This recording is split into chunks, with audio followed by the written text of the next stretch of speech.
Hello, ladies and gentlemen, and welcome to another edition of Talking Wrestling TXN. It is Goal MF Michael Fletcher alongside the guys Anthony Florio and Michael Bullock.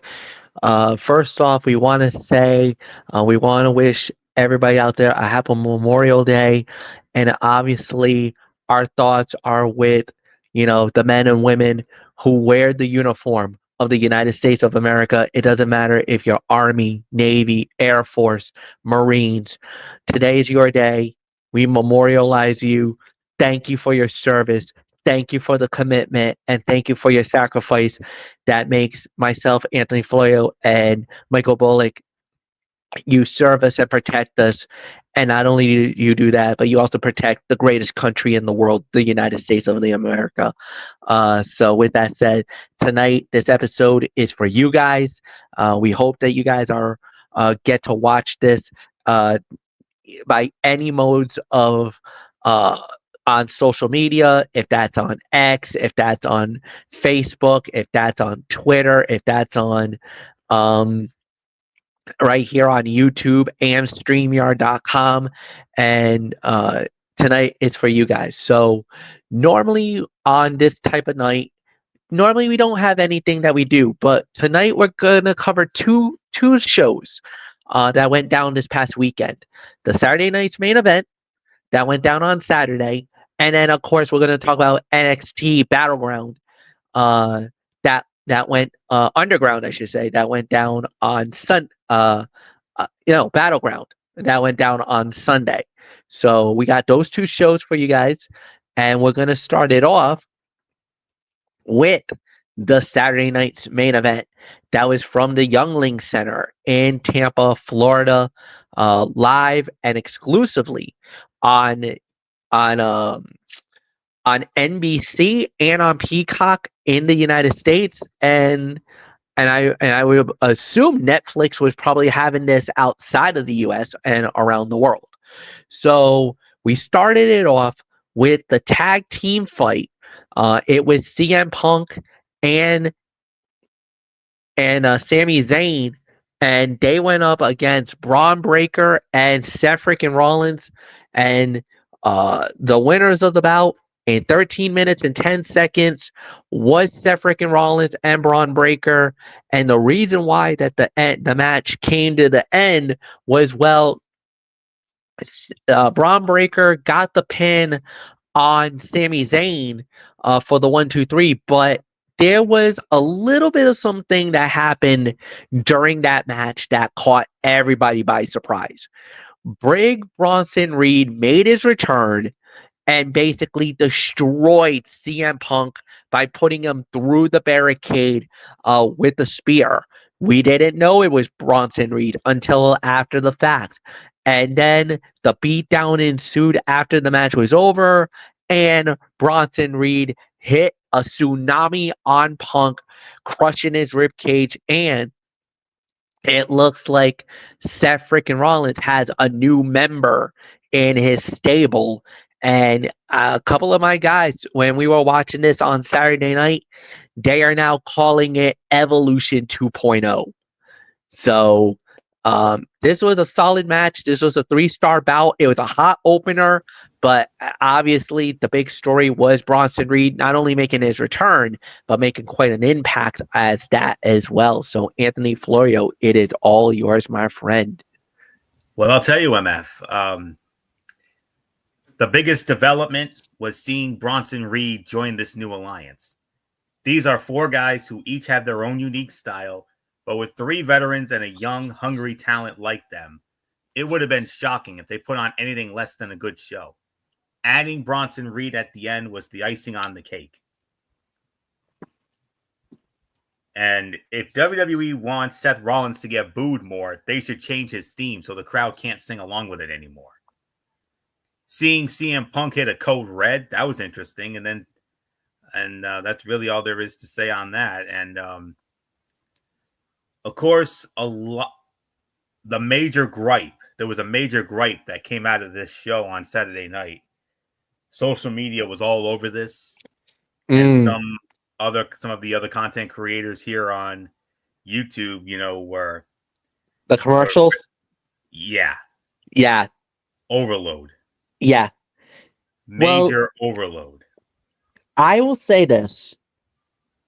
When you deal with network TV, it's a lot more difficult because in on USA, there's not that many. Sometimes they'll give you a free half hour, sometimes they'll give you a free hour, whatever. But yeah, I totally get it. When it's network TV, there was a major overload of commercials, and yes, I think the reason why it was so blatant is because look at Monday Night Raw, look at SmackDown, heck, even look at NXT. You don't get that many commercials at a cut, but this was so blatant and so like it was like an absolute eyesore. And no doubt about it. I mean, Anthony, you're absolutely right with the criticism. But that's the huge risk you take when you put it on network TV. Which is true. And absolutely, I totally agree with that as well, Michael Bullock. Yes. Mm-hmm.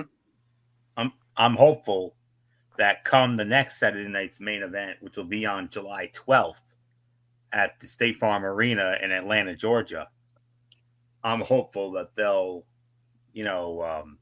work on this in some way. Mm. But because otherwise, social media and our fellow content creators here on YouTube are going to go off again, and you don't want that. So, yeah.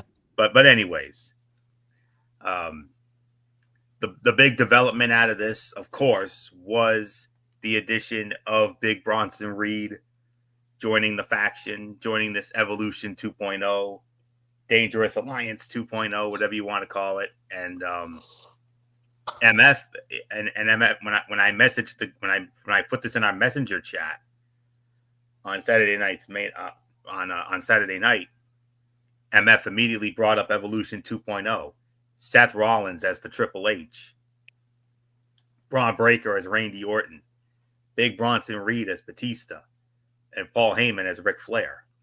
And I agree wholeheartedly with that sentiment. Absolutely. So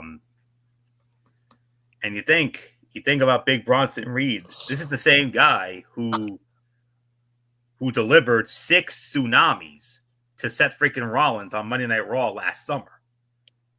And now he joins this faction. Yep. And you remember that night when we reviewed that show last August 5th, that first Raw after SummerSlam, when Big Bronson Reed hit those 6 tsunamis on Seth freaking Rollins, we were freaking out. We were going nuts, especially you. And who'd have thunk that months later, the same Bronson Reed who did that to Seth freaking Rollins joins his new faction. Yep. Well, we got to wait till tomorrow night on Monday night. Tomorrow night on Ridiculously Raw. We'll get into it because they did explain it. Yes, they However, we won't be able to get into it tonight. We're gonna have. I hate to do this to you, y'all, but you're gonna have to wait 24 hours, and you're gonna have to wait on Anthony Floyo's channel for us to recap that part of the show. Exactly. So, sorry, folks, you're gonna have to wait one more night, but to get the reasoning and our thoughts about why that he joined reasoning. the faction. Yes. Yes, indeed. So not 3 tonight. 1/4 to 3 1/2. Yeah, this is a 3 1/4, 3 1/2 for the effort. So, so not much really more to say on that. It was a rough viewing experience for us at home, but I'm sure the people at Yuengling Center in Tampa had a much better experience. But but the classic Saturday night's main event theme WWE uses is very nostalgic. The red, white, and blue ropes help with that as well, and the referees in the old school referee uniforms with the bow ties, and of course seeing Jesse the Body Ventura as always, and all the legends that were there. And I mean, the Mouth of the South, Jimmy Hart was there. Bushwhacker, one of the Bushwhackers. Yes, Luke, I believe. Luke. Yeah. Yep, Luke of the Bushwhackers. Yep. And poor Jimmy Hart got a licking from him. The Native American Tatanka. Yep. And his family, and they actually the Tatanka's family actually confirmed that Tatanka was going to be a part of the Saturday night's main event actually a couple of days prior to the show. They actually went on social media saying, thanking Triple H and the WWE family that they were going to invite him to that event, and actually said that they were going to be a part of the show with some capacity. They didn't know what they were going to do with Tatanka, but we found out that they were going to give him a special cameo with the family at ringside. So very cool. And one more person you forgot to mention, Florio, and I know you're going to bring it up. I was going to mention them, Bullock. Yep. Former women's what about champion. the US? What about the US Express? Yes. And the former women's champion. Barry Windham. Yes, Bullock, I'm getting to that. So let's see.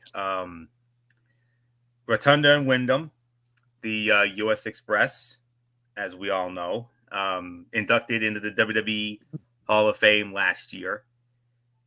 They were in the very first match on Saturday night's main event. And last but certainly not least, I wanted to save this one for last. I know Bullock was rushing me and saying, "Come on, Fuller, get it. Don't worry." I understand the excitement. I was excited too. I was excited to see this one too.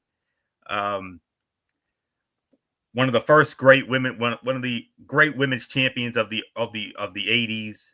A protege, I guess you could say, of the late great Fabulous Moolah, and great to see her, Lalani Kai. I mean, who defended the women's title against Wendy Richter in the very first women's match in WrestleMania history, at WrestleMania 1, and she's on social media. I follow her. She tells great stories. I'm going to tell you that right now. Go follow her on X and all that. I mean, she tells such great stories from her early days, and had a nice photo of her and Triple H. I mean, her and Papa H had a nice little photo there, and also Natalia paid her respects to Lalani Kai. So very cool to see that, and Natalia also had a moment with Jesse the Body Ventura as well. So great. It was great to see all of those legends, and but especially Lalani Kai. I mean, I hope and pray that one day they put her in the Hall of Fame in some way, because she deserves to be there. So, you know what, Anthony? I think with this appearance by Leilani Kai, it kind of does open the door that maybe she gets inducted next year. You know, now I'm not going to say she can be the Hall of Famer, but because there are some they have that legacy section. They do have a legacy section, so maybe she gets a legacy induction into the Hall of Fame. I know a lot of people would like to see her to get a proper Hall of Fame induction by being a member of the women's pioneer level, where like an Alundra Blaze had gotten in there. Mae Young got in there on the natural. I think Fabulous Moolah got in it on a natural. So I mean, I think a lot of people would love to see Leilani Kai get inducted because of her stature and everything else, but I kind of have a feeling it's possibly legacy more than modern, modern day, even though she does deserve it to be in the Hall of Fame no matter what. Wendy Richter, WrestleMania 1, Alundra Blaze at WrestleMania 10, and of course, one half of a former women's tag team championship team, the Glamour Girls, along with Judy Martin, and their greatest rivals, the Jumping Bomb Angels, who are also on social media. They showed their happiness and excitement of seeing Leilani Kai on Saturday night's main event as well. So a special moment for that. But anyways, 3 1/4, 3.5 stars for this. Solid match. Commercials were the only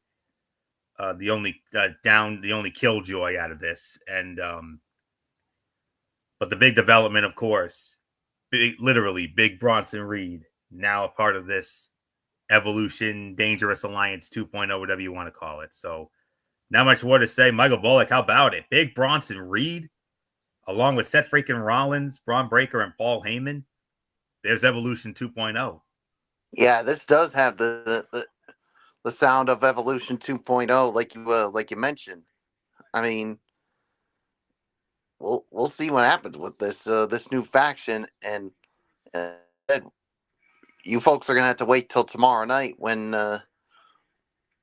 we'll talk about the explanation for why Big Bronson rejoined this faction. So, 3.25, 3.5. Yes, I did hear about the criticism about the commercials, but as I mentioned moments ago, that's the huge risk of putting when you put something on network TV. So hopefully WWE can fix it before the next Saturday night's main event, but we'll see.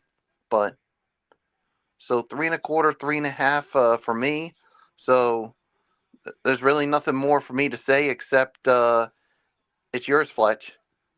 All right, and the next thing that we did have was a WWE United States Women's Championship match. The champion, Zelina Vega, putting her title on the line against Chelsea Green, the winner of the bout in 5 minutes and 15 seconds, and still the Women's United States Champion, Zelina Vega. Anthony Florio, she hits a code red off the top and gets the 1-2-3. However, it does come with some bad news. It was later reported Chelsea Green suffered a broken nose during this match. I guess there was a mishap during the match. You noticed there was blood pouring out of Chelsea Green's face. And now it was later confirmed after the show went off the air that Chelsea Green suffered a broken nose. So Anthony, it's yours. Absolutely. And shorter than expected, and had one big mistake at the end. But other than that, this was decent. Chelsea Green was busted open and bleeding in the ring as she complained about losing. It was interesting to see the stat that Zelina Vega has a 4-0 record, now 5-0 record against Chelsea Green before this match. Powerbomb on the floor sounded brutal with how Vega hit the ground. She was smart to cradle the back of her head. Vega messing up the 619 lost the crowd. And a lot of constructive criticism about this match on social media. There was one who said that this match had no business being on the show, and saying that the 4 matches that were previously booked were more than enough, and that the time from this match should have been given to the tag team match that was on before it. But you know, there were a lot of people asking why wasn't there a women's match on this card? Well, you got one, and unfortunately, it ended up being it didn't get the result that they wanted. It didn't get the praise that they wanted. So if not for one other match on this card, I would have called this the worst fight of the night. But I'm going to give this 2.25, 2.5 for the effort. And Zelina clearly botched that 619. And very disappointing because of who did she learn that from? Rey Mysterio. Yeah, from Rey. I wouldn't be surprised if he expressed a smidgen of disappointment. I know if it was me, if I taught someone how to do one of my moves and they botched it like that, I would have had that Michael Fletcher, I can't take it face. Me. I was gonna say I kind of have to come into her defense, and I know a lot of people are gonna be like, "Of course, Fletch is gonna take her side on this," but just hear me out. No worries. Is it possible that maybe she thought that she had it? Either she was too far away, or maybe she was expecting Chelsea to be there and Chelsea wasn't, and that's why it kind of was like a miscommunication, because it looked like she was expecting Chelsea to be there and Chelsea wasn't. I don't know if Chelsea just wasn't there in time and made Zelina just go off kilter, and that's why it went awry as it did, or maybe it was, just a horrific botch on Zelina's part, because I don't know. I kind of been watching the replays back, and it looks like she was going for the move, and I think Chelsea missed her cue, or missed her Yeah, I spot, think there was some and that's why and miscommunication. that's why and that's why I think it didn't go as clean as it was supposed to. Yeah, Yeah, I that's think there very was some possible. miscommunication on that part. So Yeah, I'm with Fletch. miscommunication. I'm not going to be too harsh on Zelina Vega, like No, the that's all right. like these sickos on social media are. Well, it is Yeah, what the it is. same So sickos who said, "Oh, why wasn't there a women's match on the Saturday night's main event card?" Yeah, you wanted it, you got it, but it didn't go the way it was meant to it be. blew up in So your faces. there's an old saying: "Careful what you wish for, you just might get it." And Yeah, they got it, and oofa. yeah, so blame the people on social media who were complaining for the, "Oh, why wasn't there a women's match?" Yep. 2.25, 2.5. That's the best I can give it. Zelina retains, and maybe this feud is over now, and Zelina can move on to a new challenger. So that's all I can say there. So Bullock, your Mm. thoughts? 2.25, 2.5. Yeah, 2.25, 2.5 for me as well. I mean, it is disappointing, and again, I've said it before and I'll say it again. I mean, I blame those who on social media who said, "Oh, why wasn't there a women's match on there?" I mean, you wanted it, you got it, and unfortunately, it wasn't as good as what people were hoping it would be. So, like I said, careful what you wish for. You might get it, and unfortunately, it didn't go the way people were hoping it would be. Sorry, it's your sledge. Yeah, no, and I get why there was a lot of disappointment and disdain and whatever you want to call it, but at the end of the day, I mean, they tried, and I get it. It wasn't the cleanest matchup. Yes, there was a couple of botches along the way. It wasn't the most skillful match, but I kind of feel like they've done it plenty of times. Yeah, it just looked bad. There was a couple of mistakes that was made, no doubt about it. I'm not gonna uh give it a complete pass here, but it was about a 2 star to 2.25 star match, no doubt. So we're just gonna move right on along. Next up we had was John Cena versus R-Truth non-title match. John Cena winning the match in 4 minutes and 25 seconds. Michael Bullock, it's yours. Now, this was fight of the night here. I mean, I'm going to give this about maybe 1.5 to 2 on this one. I mean, you know, it was inevitable that John Cena was gonna win this match, but you know what? I'm actually just gonna give it the 1.5 because he didn't win this one cleanly. Because come on, what else would you expect from this new John Cena being a heel? He goes for the low blow and then the attitude adjustment. I mean, yeah, what else would you expect from this from Cena with this new attitude he's got now? And unfortunately, that was not the last we saw of Cena. We'll talk about it later. Mm. Um, so yeah, there's really nothing more for me to say. I mean, I mean, the outcome was never in doubt, but yeah, this was not going to be good from the beginning. So, I mean, there were times during the match. I mean, it looked like maybe Cena was going to go back to being the Cena that before the heel turn, but obviously he let's just say he threw a swerve at us. So yeah, there's really nothing more for me to say. And as a matter of fact, on the topic of John Cena, there was a certain someone on YouTube saying that John Cena's heel turn has been disappointing. What are your thoughts? I'm gonna say probably I was expecting more, but I don't think it's been that bad because here's the thing. I mean, his promos. I mean, the way he's been going after the fans and especially the kids, that's ultimate heelish as far as I'm concerned. I mean, and then with the things he's done, with especially going to the low blow and using the belt as a weapon. I mean, could have been better, yes, but I'm not going to say it's it's major disappointing. I mean, could it be better? Absolutely.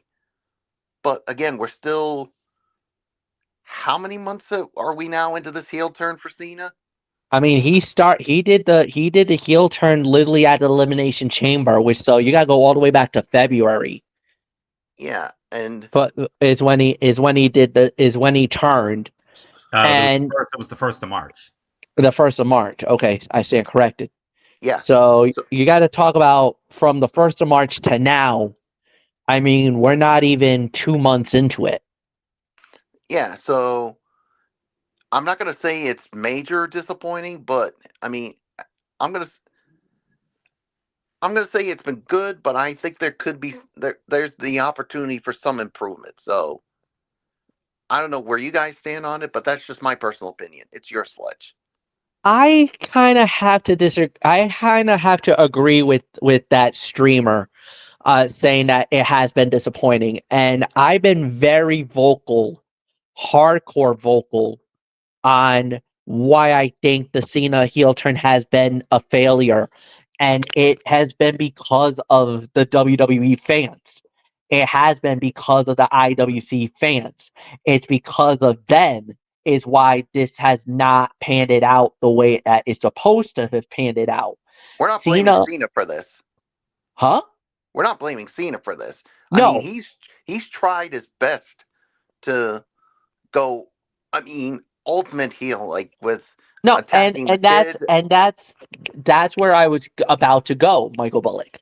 Is that yes, he has cut some corners. He did some dirty things. He said he's done all the right things as a heel, and he has. It's the But the fan. thing, It's the fans in the IWC that have. There's some who still cheer for this guy.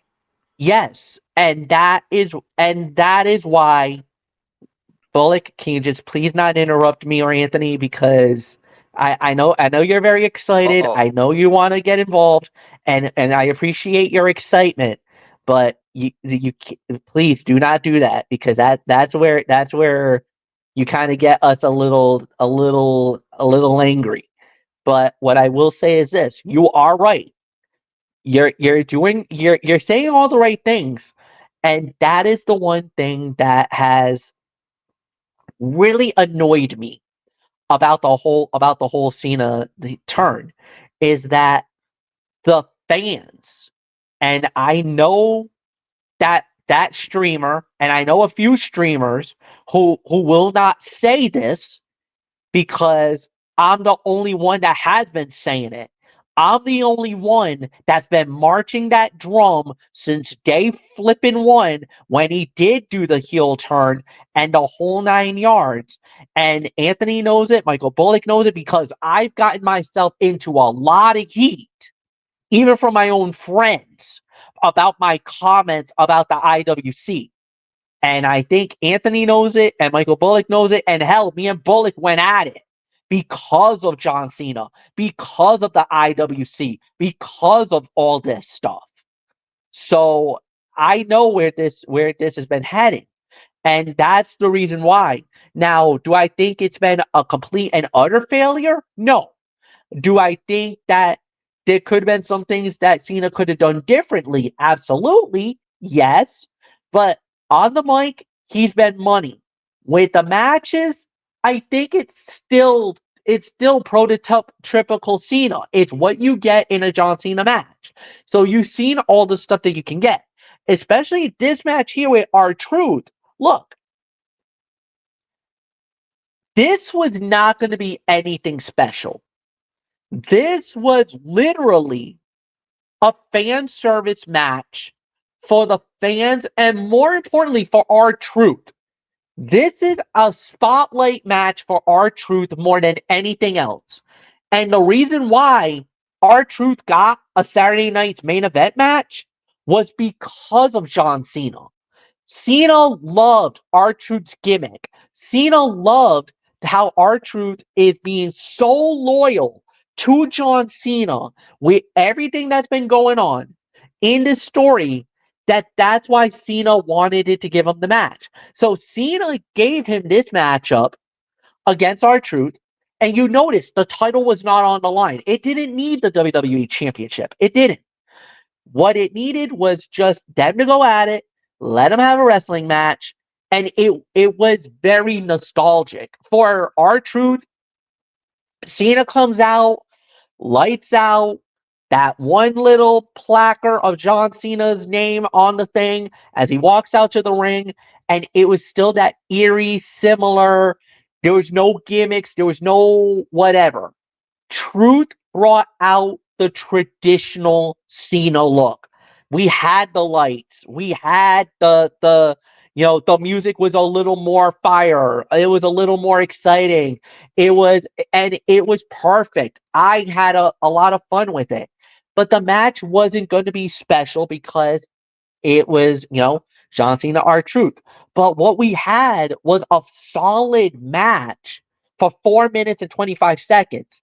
Now, was it going to be the biggest match? Was it going to blow the doors off the lid? No, it wasn't. What it was the perfect match for that moment. You could even say it was the perfect cool down fight. And sometimes in Saturday night's main event, we have certain matches that didn't need to be the greatest thing ever. No, this was absolutely what it needed it to be. Serviceable for that particular moment for network television. This is one of those matches you saw back in the 1980s, 1990s. Not every match needed to be a 5-star classic. We had a couple of matches that were good, and then there was those matches that weren't so great, but it was nice enough to be put on the show as a little bit of a fan service type fight. This was a fan service match. I'm cool with it. 1.5 stars. Absolutely correct, Michael Bullock. You got the right rating on it. Anthony Floyo, it's yours. It was short, but it was exactly what we expected it to. Let me start over. This was short, but it was exactly what we expected it to be. John Cena decisively beat the only guy who still had faith in him following his heel turn, and then he hit him with the title belt just to pour salt in the wound. This was a 1.5 star match. This was the worst fight of the night. And this was where we saw Jimmy Hart and Bushwhacker Luke in the crowd. That's where they showed them. And yeah, a lot of people ripping on the Cena heel turn. There are a few here, a few of our fellow content creators who dropped that notion the other night. And the only thing I want to say on it, to put this matter to bed here, the whole turn thing, what happened at the Elimination Chamber, the way they did it, that should have happened at WrestleMania. If it had happened at Mania, it would have been way more impactful, way more. So maybe if that had happened, maybe if it had gone down that way, maybe there wouldn't be any criticism. But it is what it is. So, but anyways, 1.5 worst fight of the night. Let's move on. All right, the next one that we had was Damian Priest going up against Drew McIntyre in a 15-foot high steel tempered cage. Of course, Jesse the Body Ventura was in commentary with Michael Cole and Pat McAfee, and Damian Priest winning the match in 11 minutes and 50 seconds, going out the door and to the floor. That sent Jesse Ventura into a rage. I could not believe Ventura's comments during that. But then again, I get it. If you remember the old school, when they did the steel cages way back when, there was never a complaint about wrestlers going through the door, because when they used to do the steel cage fights, Anthony, you know this, and Michael Blake, you may know this, a lot of the times they actually went over the top, and then their feet hit the floor to win the match. So for Jesse Ventura, he ripped on Damian Priest, saying that it was the coward's way out and everything else. This is one of the rare times I almost wanted it to rage at Jesse the Body Ventura. But I know if I did, I would have drew the ire of one Anthony Florio, because we know how much he loved Jesse Ventura. So it's a good thing we did not do it on Saturday, because I would have been very hypocritical of Jesse the Body Ventura on that moment. And trust me, I probably would have exploded. But this was, to me, the fight of the night. This was an excellent matchup. This was about a 3.25, 3.5 star bout. Damian Priest getting the win. And oh, by the way, after the match was over, Damian Priest basically right before the end of the match, he absolutely destroys Drew McIntyre.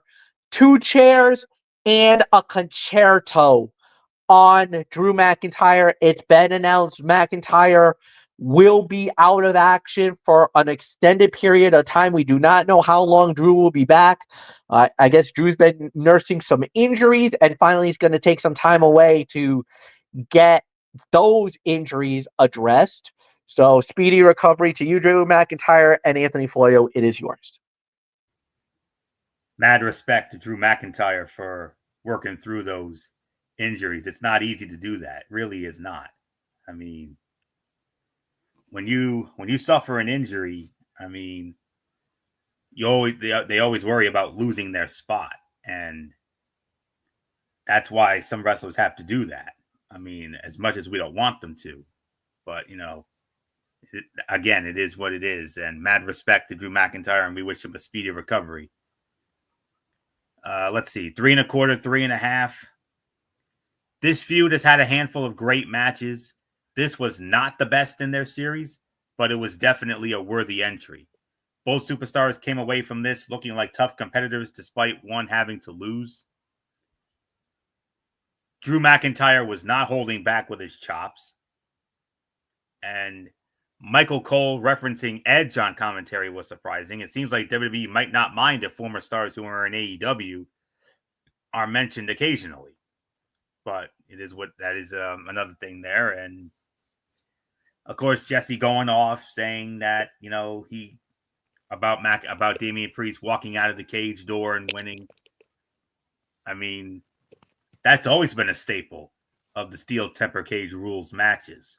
I mean, it's almost like he didn't even know that. He probably, I know he was hoping that it would have been either a pinfall win or over the top and down. I know that's what he would have preferred that, but I can understand. He obviously has never seen anybody walk out the door to win a cage match. He always saw them go over the top and drop down, but because back then they never used to have that rule about pinfall or submission to win a steel cage fight. I think it was always that you had to escape the cage. There was never ever a rule of like pinfall or submission either. Through the door, over the top. Yeah, that's the way it used to be. And that's that. And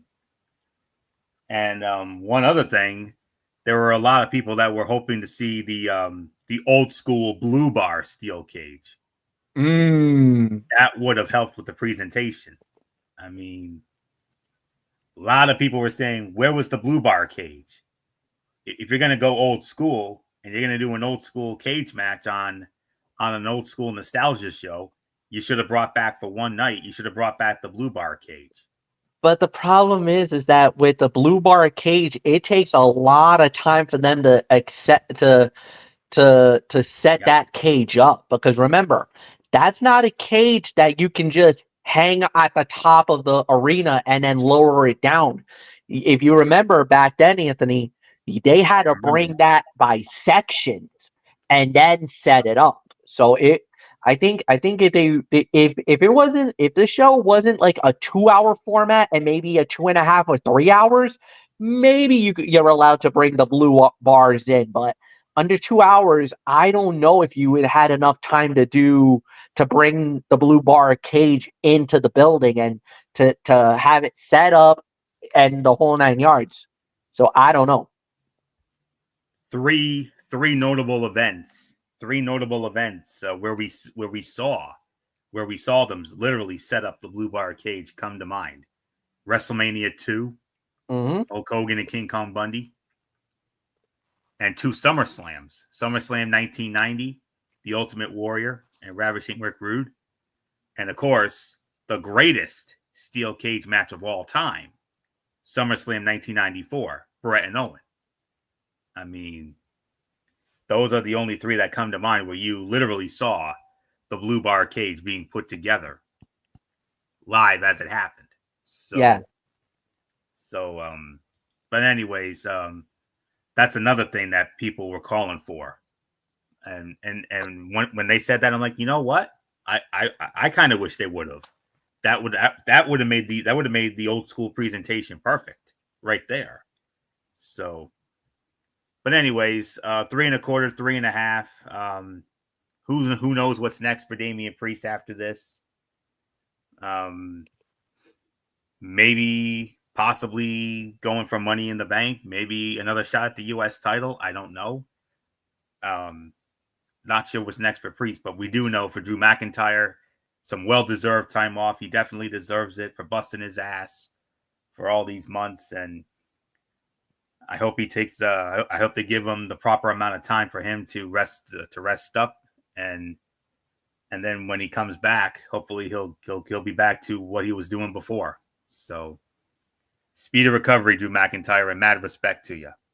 So, 3.25, 3.5. Michael Bullock, Damian Priest, a concerto, a la Angry Edge, our favorite, and of course, let's not forget walking out the door. Jesse didn't like it, but it is what it is. You can't please everybody, as we always say. And I kind of wanted to go off on Jesse for that, but knowing you being the big Jesse fan you are, I was like, nah, I'm gonna leave that alone.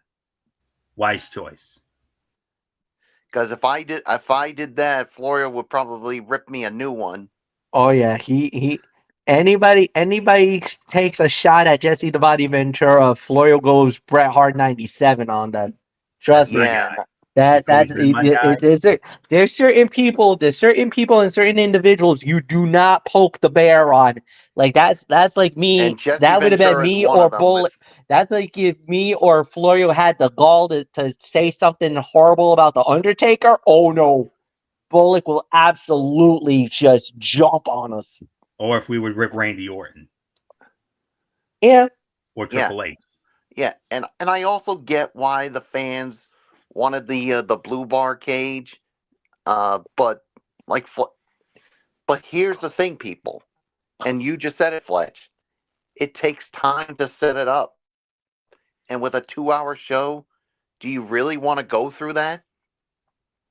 I I I mean, don't if you think so. wanted to use the extended time for commercials while they're setting it up, I mean, that would have been the perfect time to do it.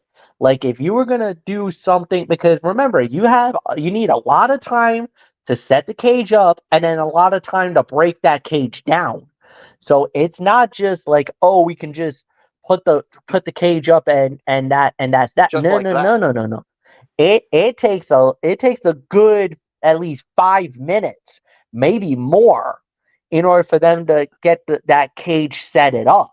So I mean, that's why I I kind of. understand why the fans wanted it because it's old Mhm. school. I get that, Oh yeah, great but nostalgia.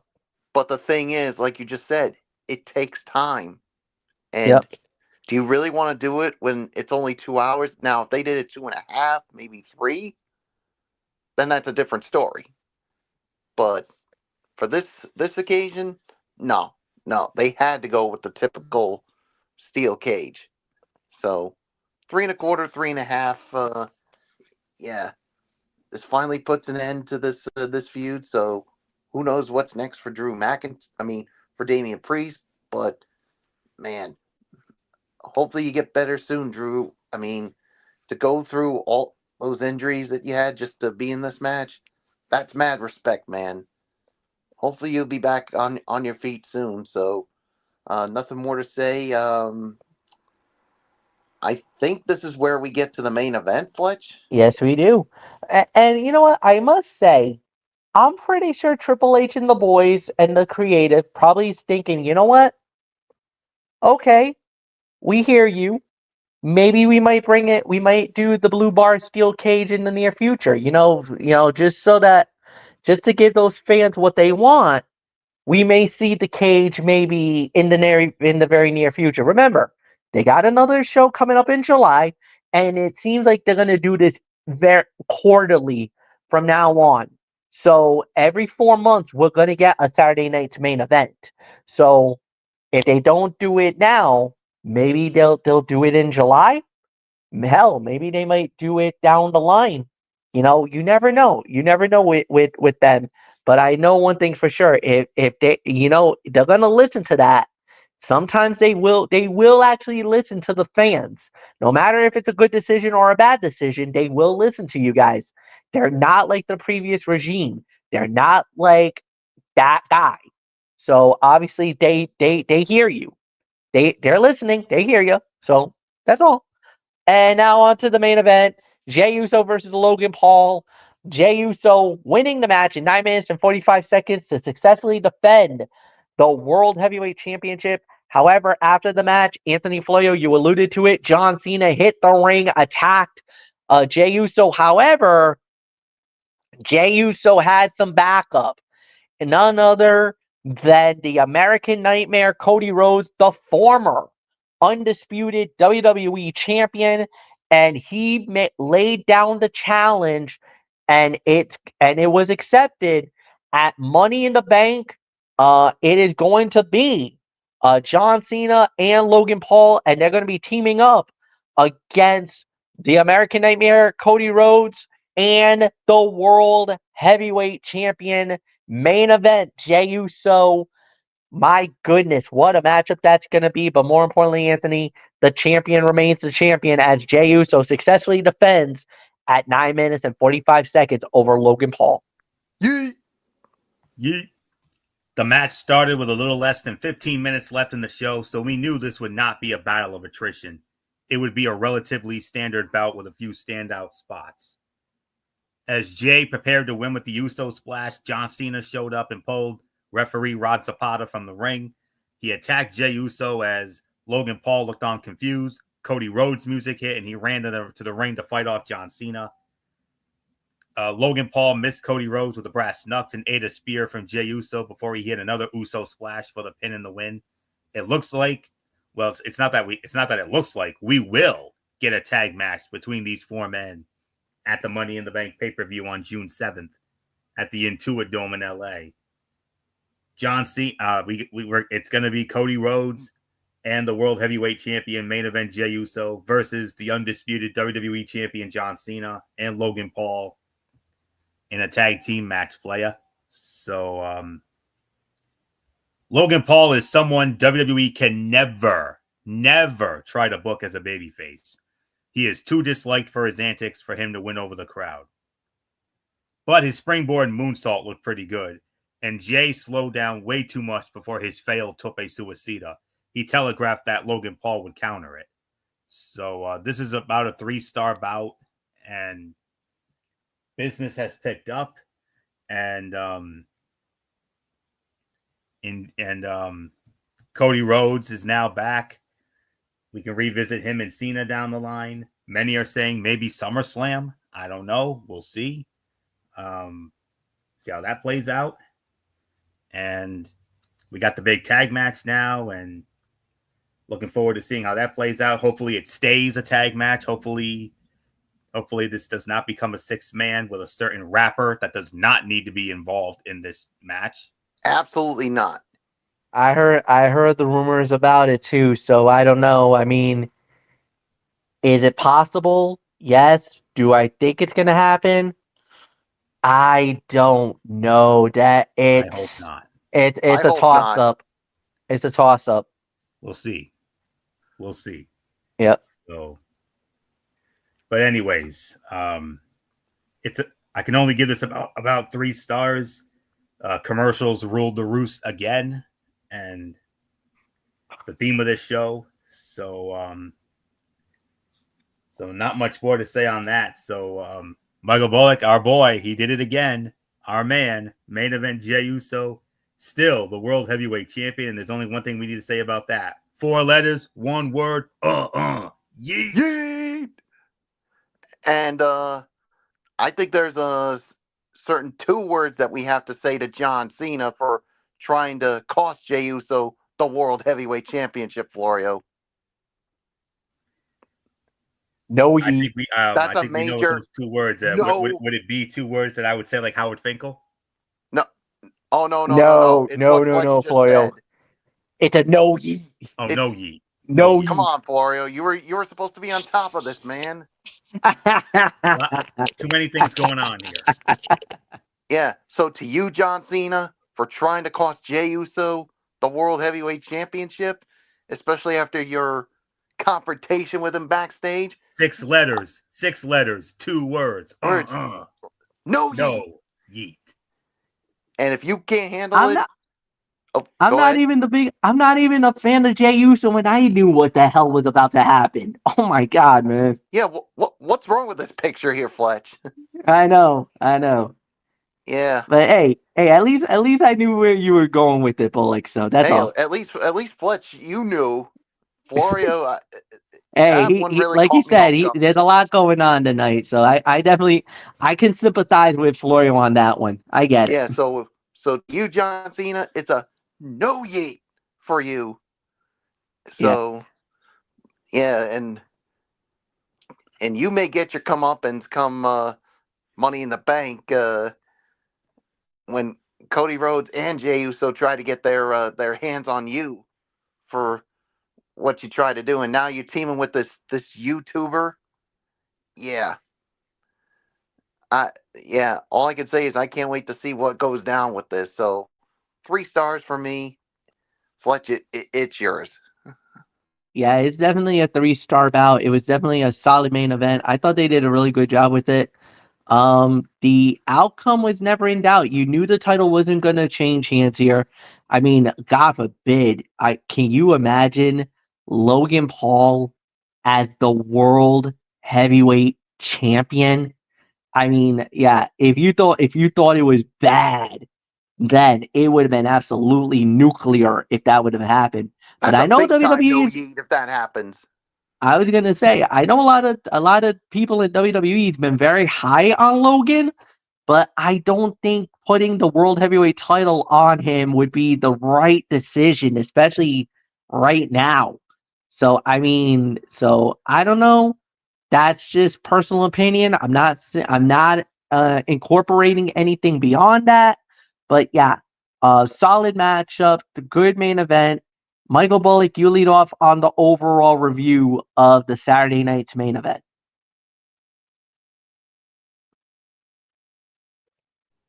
Yeah, I thought it was. I'm gonna say it was solid, but not overly spectacular. I mean, obviously the commercials really took some things away from it. I mean, I'll give this about maybe a 6 out of 10 for this. So that's all I'll say on it. It's yours, Fletch. I gotta say this, one of the writers from ProWrestling.net actually called this the best Saturday night's main event since they brought it back. That he believes that this was the best episode of the Saturday night's main event. Notwithstanding that, this was somewhat of a 50-50 show. The matches were fine, but the commercials definitely did dominate the entire night. And as a matter of fact, somebody actually did an actual runtime and said of in-ring action, just in-ring action alone, combined time, it was 44 minutes and 24 seconds of actual wrestling. Think about that. For actual wrestling, there was only 44 4 minutes. The rest of the night was all commercials. That is a major problem, and that is not good at all. To think about it, normally on any episode, if it's a half an hour episode, normally those episodes are maybe about 22 minutes long. In a 1 hour show, minus the commercials, it normally averages between, I think the average is between 40 and 45 minutes of actual shows. And that's on a 1 hour episode any show it is. It could be Grey's Anatomy, it could be whatever. But whenever a TV show does that kind of episode, they normally average between 40 and 45 minutes. This was a 2-hour episode, and we had 44 minutes of actual wrestling. That is criminally, absolutely a crime. Because if we're going to go by that metric, then we should have had no more than an hour and 40 minutes of actual wrestling. If you're going by the scale or whatever you want to call it, on a 2-hour episode, it needs to be over between 90 minutes to about an hour and 40 minutes of actual wrestling for it to be, for us. And we were not even close to that. WWE and NBC is going to have to work on that, because that is not going to fly, at least with these fans. 6 out of 10. Anthony, it's yours. Saturday night's main event gave us a solid 2 hours of wrestling, but we would be lying if we said this felt like a PLE. It was more like an elevated episode of WWE TV than anything else, which made sense because that is exactly what it was. John Cena versus R-Truth was the weak point of the show due to its length and predictability, but it was fun for what it was and gave R-Truth a chance to shine a bit. The cage match was fun. Bronson Reed joining Seth Rollins' group to end the tag battle was a great move, and Zelina Vega and Chelsea Green did solid work with limited time in their U.S. title match. However, all eyes were on the main event as Jey Uso defended the World Heavyweight title against one of the most hated people in all of WWE. There was a moment when it looked like WWE might actually book a title switch, but Cody Rhodes saved the day by helping Jey Uso retain. It capped off a decent, but mostly average Saturday night's main event. 6.5. I hope that WWE works on the commercial issue, and hopefully come July 12th, it'll be a much more better experience for all of us watching in our homes. Tampa, I know you probably all enjoyed it. You got way more of it than we did. Atlanta, you're gonna get that same love that Tampa got for those who are in the State Farm Arena come July 12th. But for us at home, stop the commercials, please. Let it breathe, let it simmer. So 6.5 for this, and now we move on to a history-making NXT Battleground. Yes, indeed. And we are going to go because it was again at the Youngling Center in Tampa. And we started off with the NXT Women's North American title on the line. Kalani Jordan going up against Sol Ruca. Sol Ruca successfully defends the title in 12 minutes and 59 seconds, a hair under 13 minutes. Solid opener, very good matchup. Look, Sol Ruca winning, no big surprise. But the soul snatcher she did on Kalani, oh my God, what a moment. What a way to close that match. For me, that was the highlight of the night for me, man. That soul snatcher looked amazing, man. You could not, it was all over social media. Everybody was popping over that. Yeah. And Soul successfully defends the title 12:59 in about a 3.25 to 3.5 star bout. Anthony, it's yours. I'm going to give it a straight up 3.5, mainly because of that Soul Snatcher alone. This was far too early in Sol Ruka's title reign for her to lose the title. So the result was predictable. However, that was never the point of this match. No one brings the best out of Sol Ruka quite like Kalani Jordan. While the women's North American champion is still figuring out as a whole, she looked like one of the best pure athletes in WWE in this match. It was easily the best match of the champion's career since her last match with her challenger. The back and forth was on point at a pace that rivals the best speedsters in the business. The face-heel dynamic was messy here as Jordan never truly played up to the commentary comments about her new killer instinct. Zarya was the only real heel in this situation by cheating to help Sol Ruka. This could set up a rubber match between these two where Jordan more fully embraces a heel role, or it will just lead to issues between Zarya and Sol Ruka down the line. Those possibilities would make up for this match feeling a bit weak on story, though that was never the real reason these two were paired up again. This was about the spectacle, which was grand. And the Soul Snatcher, easily. I mean, Sol Ruka pulled out an STF, leading to a John Cena reference from Vic Joseph on commentary. Ruka pulled it off far cleaner than the last real champ, and Ruka pulled off one of the highlight spots of the night, hitting a multiple handspring moonsault out of the ring onto Jordan. Jordan caught Ruka with a 5-star frog splash, but Ruka kicked out of all 3 in attempts that followed. Ruka went for a super poison Rana, but Ruka landed on her feet and speared her challenger for a near fall. And of course, that Soul Snatcher at the end. Unbelievable. So, great jump off here. Solid 3.5 stars for me. So, not much more to say. Michael Bullock, your thoughts? Did you just say, Florio, that Sol Ruka pulled off a better STF than John Cena? She may have. She may have. Wow.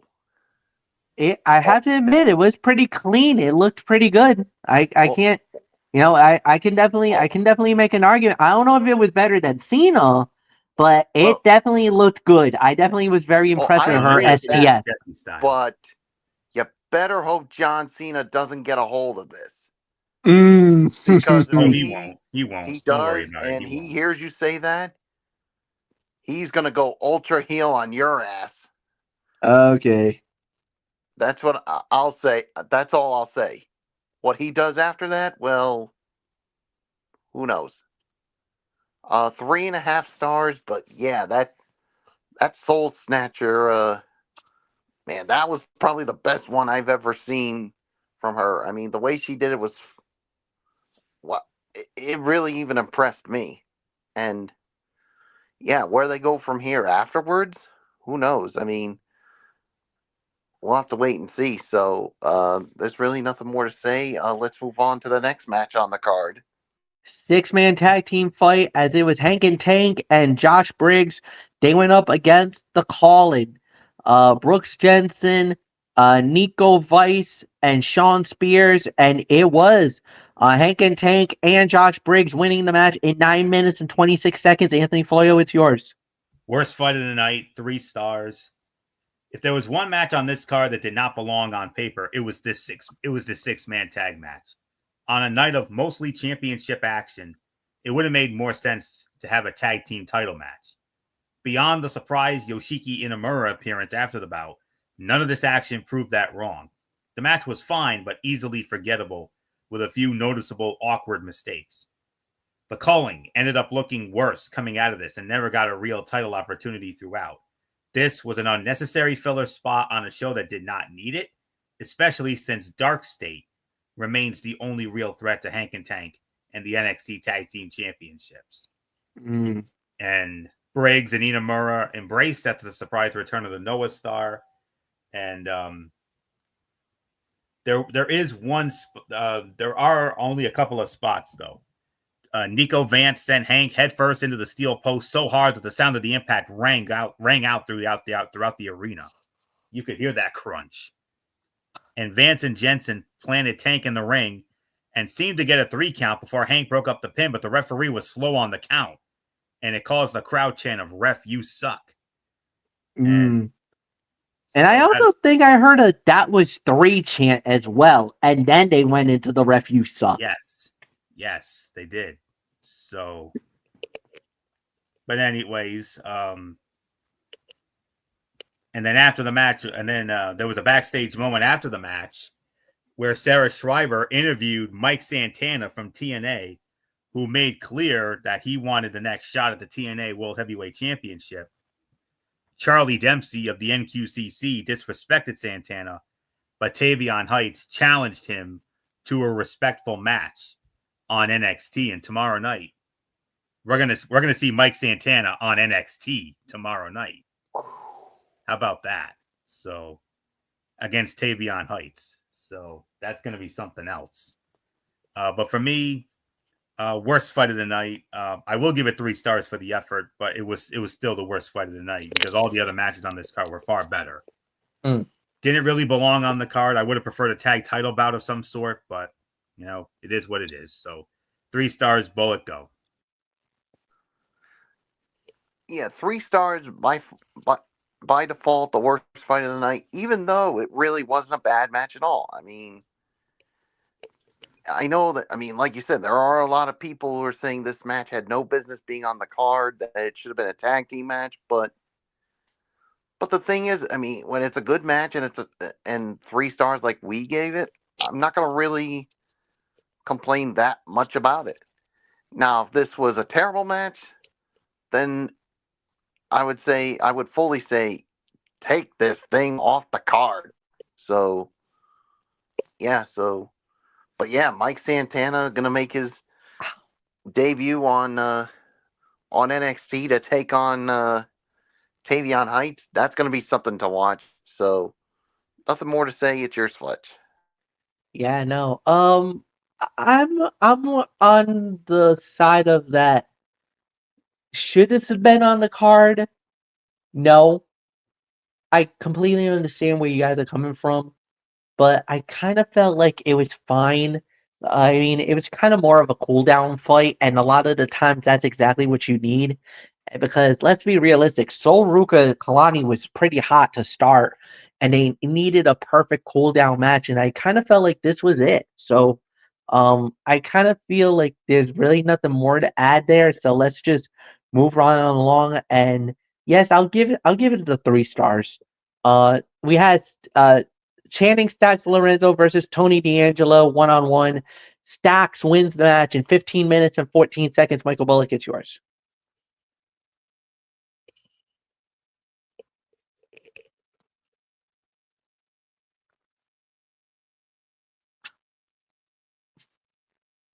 Bullock, are you there? Yeah, what are we talking about now? Channing Stacks Lorenzo versus Tony D'Angelo. What was Stacks the winning time? in 15. In 15 what? 15-14. Yeah, I thought this was a good match here, and I'm gonna give this about maybe 3 3/4 of a star.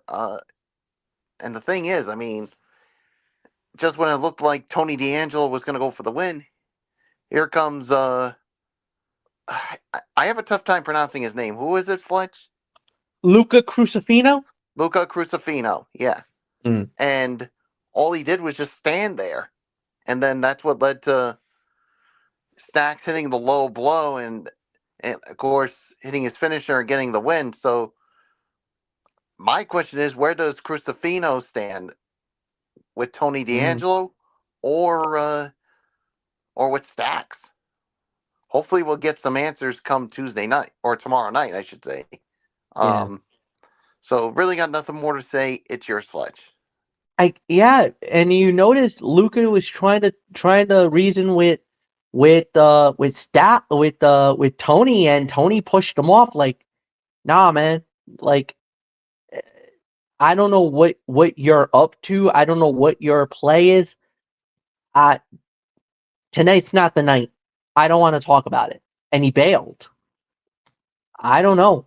I really don't know. I kind of feel like this is about to get very interesting. And if you notice, guess who also has been conspicuous by her absence? Adriana Rizzo. Where has that baby girl been lately? So I don't know. I mean, it kind of feels like the family is splitting, It feels like there's a split coming. I don't know. We'll wait and see, but nothing more to say, Anthony. Solid matchup as Stacks gets one over on the Dom. 3.5 to 3.75 of a star here. When you've worked with and teamed with a wrestler for years, you build chemistry, and that chemistry was obvious throughout this grudge match. This was a physical battle that used the environment outside the ring to sell the hatred between these men without adding a stipulation. However, even with the chemistry of both men, the pacing was off. I thought this went a little too long and played out too many different dramatic story beats over just one match. D'Angelo's hesitation, the multiple finishers, and the Crucifino return all sold this as if it could be the end of the rivalry and not the first big match of a likely series. While Stacks has massively improved in the last couple of years, it was obvious how much better D'Angelo was throughout this match. Stacks was surviving this battle rather than out wrestling the Don. If D'Angelo is headed to the main roster, he will likely lose this rivalry by its close. But that is putting everything on Stacks' shoulders and carrying the family forward in NXT. In this match, he still looked like a second in command, even if his presentation is improving. And that's really all I can say on that. So 3.5 to 3.75 of a star. So we got title bouts the rest of the way, all huge title bouts. And MF, we started off with your favorite female in wrestling right now. Yes, indeed. It's Stephanie Volker putting the NXT Women's title on the line against Jordan Grace. The winner of the bout in 16 minutes and 7 seconds, and still the NXT Women's Champion. The Dark Angel, Stephanie Volker, La Primera, successfully defends, and it was a great matchup. This was at least, I want to say, it was at least a 3.5 star bout. And after the match was over, there was some excitement because then you had Chick Dormada and Daisy, Daisy or Daris, from AAA, and they got into the face of Stephanie Volker about a future matchup or something like that. But JC Jane also came out and slapped Stephanie in the face. It started a brawl in the back, and as a matter of fact, tomorrow night on NXT, it will be JC Jane versus Stephanie Volker for the NXT Women's Championship on the line. And Chick Armada and Denise has already made it their presence known that they will be at the CWC tomorrow night. We might be on a collision course for. Could it be possible that Chick Armada or Denise could be challenging Stephanie Volker at Worlds Collide? Because there is a match that was announced. There's been 2 matches that's already been announced for the show, and one WWE may have done a major league dipsy do botcharoo on something. I'll bring that up in just a little bit if we don't get into it, but we'll see. But other than that, this was a 3.5 star bout. Anthony, it's yours. La Primera, the Dark Angel, is still your NXT Women's Champion. I got to give this about 4 stars. I mean, this was an incredible match. Where do I start? Stephanie Vacour and Jordan Grace went to war, and it took everything in La Primera's arsenal to seal the win. She pulled it out after the spiral tap. The strongest aspect of the NXT roster is the women's division, and it may end up looking like a big mistake. To not end the show with Vaquer versus Grace. But there was a reason why why it did not. A much bigger reason. A history-making reason. This was technically clean in a way that highlighted how good both of these women are. They flowed through their spots while selling the emotion of this moment. The Juggernaut knew that La Primera was the favorite and leaned heel in moments for this epic battle for the NXT Women's Championship. The ramp up to the spiral tap sold it as Vacour's final weapon against a worthy adversary, making it clear that the result on this night might not be the same in the future. It should be interesting going forward to see what the Juggernaut does from here, because she has yet to pick up a big win in NXT. And MF mentioned it. Ava was talking to AAA's Chick Tormenta and Dalise backstage, and they were watching the match in the front row. And the crowd was louder in support of Vakur than anyone else up to this point on the card.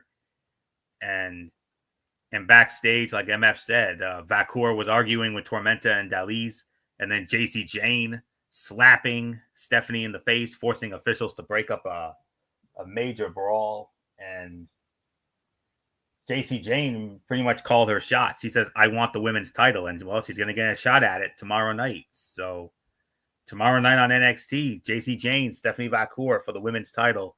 I think we all know how this plays out. So Stephanie will retain. She'll get her payback on JC. And then from there, it'll be one of those, it'll be either Tormenta or Dalise, very likely at Worlds Collide. So not much more to say on that. Solid 4 stars for me. Excellent match. Not surprising considering the talent involved. A little surprised about the outcome. I thought maybe there was a small chance Jordan could win the title here and that Stephanie might be on the way to the main roster, but I think they want to hold her off on that just a little bit more. I guess I can understand that. So 4 stars for me. Michael Bullock, your thoughts? Yeah, 4 stars for me as well. I mean, this was a really good match. But then again, when you got Stephanie Vakur and Jordan Grace in there, you knew it was going to be something. You knew it was going to be good, and that's what we got. So, like you said, she's still the champ, and now who knows what's next? Well, first she's got to deal with JC Jane tomorrow night to defend that title, and then could be one of those 2 that you mentioned for Worlds Collide, so we'll see. So let's move on, Fletch. NXT title on the line. Obafemi versus Miles Bourne. Obafemi winning the match in 16 minutes and 49 seconds. Florio, it is yours. You can make an argument for fight of the night on this one. Before that, there was a segment. There was a rare in-ring segment that which is hard to believe. Usually we don't get these during events like this, but Ricky Saints and Ethan Page, and nothing really came out of that. Just they were just hyping up their North American title match, which is going to kick off the show tomorrow night. So we'll address that on the show tomorrow. As far as this is concerned, this was the fight. You can make an argument for fight of the night on this one. Obafemi dominated Miles Bourne early in the match, but Bourne stayed strong and found technical openings to wear down the NXT champion. The ruler was never outmatched, but Bourne kept him on his toes. After the challenger kicked out of the first fall from Grace, Oba hit 2 more to seal the win. Oba has worked most of his matches in NXT in a fast-paced, high-impact style. This was paced much more like a typical WWE main event clash. The slow pace steadily built, allowing Bourne to play the crowd favorite by increasing the speed of the action. Each near fall was an escalation on the last until the crowd was alive for every move. It was not a highlight reel performance in terms of action, but the story of Bourne rising to the occasion certainly delivered. The end goal was to sell that the No Quarter Catch Crew star is ready for a breakout, which is exactly what it did. He is more likely, though, at a North American Championship level rather than the NXT Championship.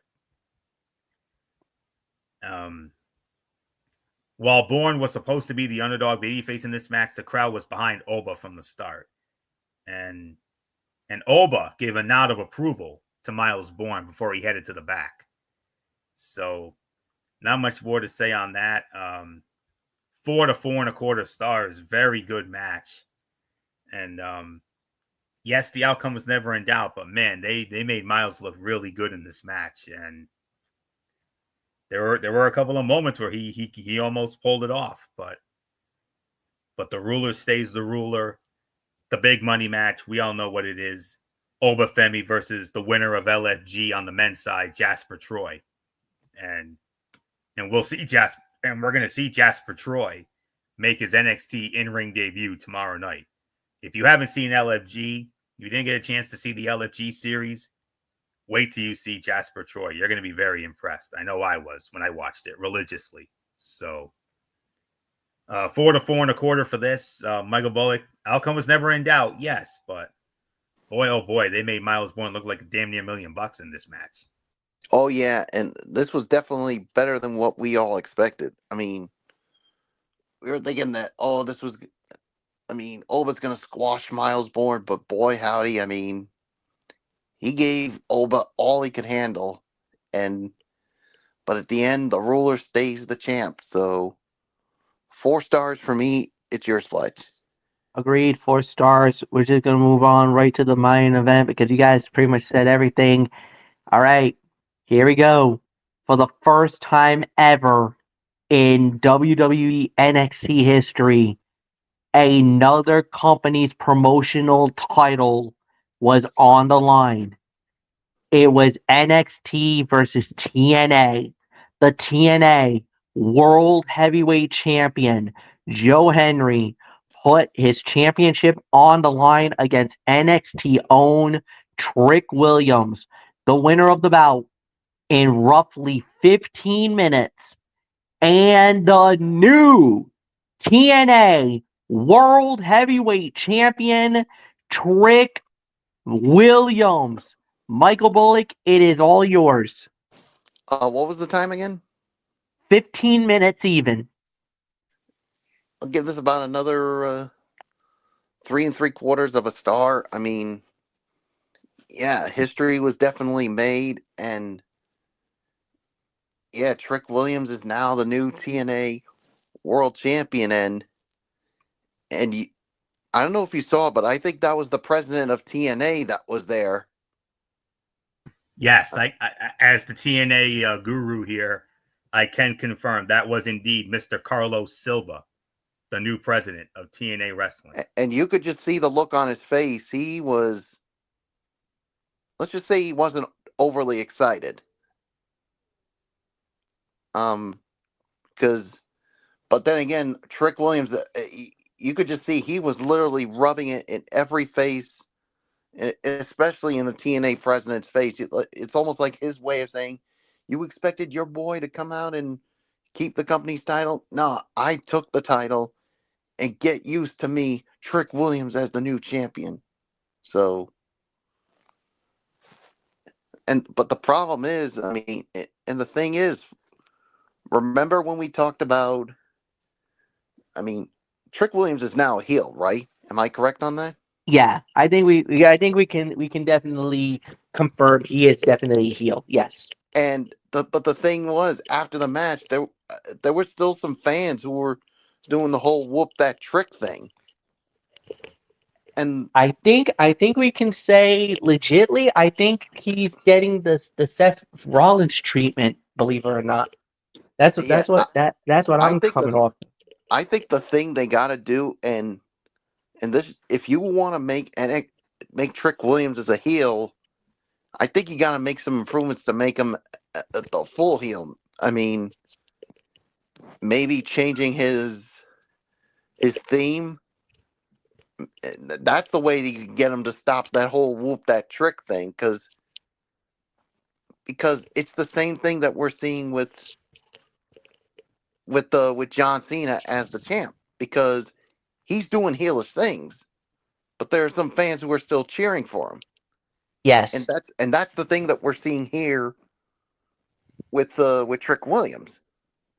If you're gonna make him a heel, then you need to do something to have them stop doing the whole whoop that trick thing. So we'll see what they do. So it's a 3 3/4 of a star match.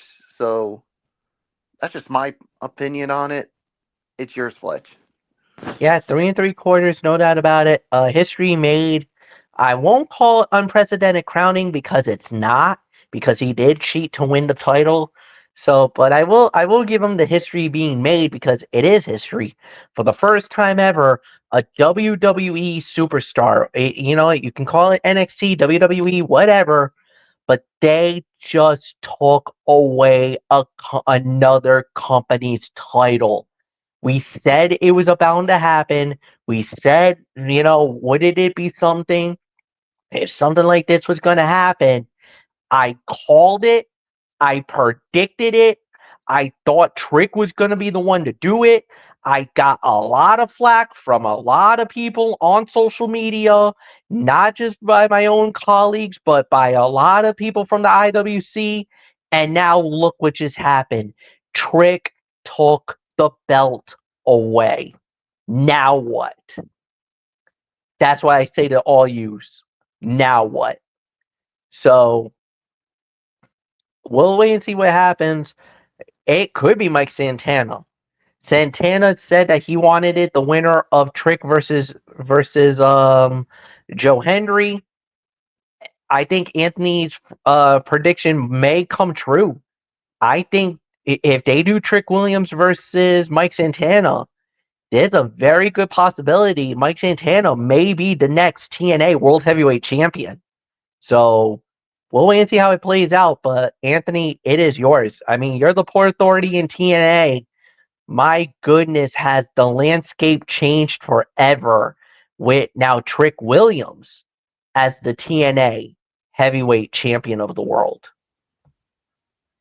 Well, I can give you further proof of that.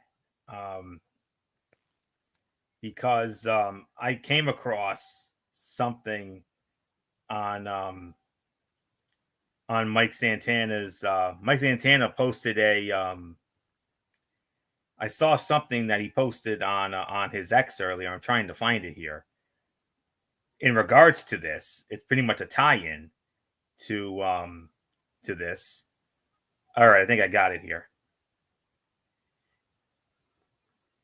Okay. He said, and I quote, "Woke up this morning feeling like I need to save at This Is TNA, and I will." What do you suppose that means? Wink, wink. So, anyways, 3.5 to 3 3/4. This was a fine match, heavily reliant on teasing the same few moves across the course of the bout. It was outshined technically by multiple matches. However, it was clearly positioned as the main event due to the result. For the first time ever, an NXT superstar is the TNA World Heavyweight Champion. Joe Hendry was heavily protected in the loss, but NXT and TNA will need to tread carefully with this story to not lose focus on the credibility of both brands. Trick Williams will be a great champion as the invading WWE star that TNA's top talent must find a way to overcome. Whether it is Joe Hendry that gets the title back or Mike Santana that saves the gold, the right spotlight could elevate both brands and the importance of the world title in the eyes of WWE faithful. It is a difficult story to tell, though, and will require Trick Williams to work significant time on both brands. As an in-ring performer, he will also need to continue improving working with a variety of names. The crowd was rocking for Henry and chanting TNA to start. And Booker T called out that he had been training Trick, followed by Trick hitting the spinner Rooney. And Henry made him pay for it with a bookend. And that's all there is to say on that. So a history-making moment.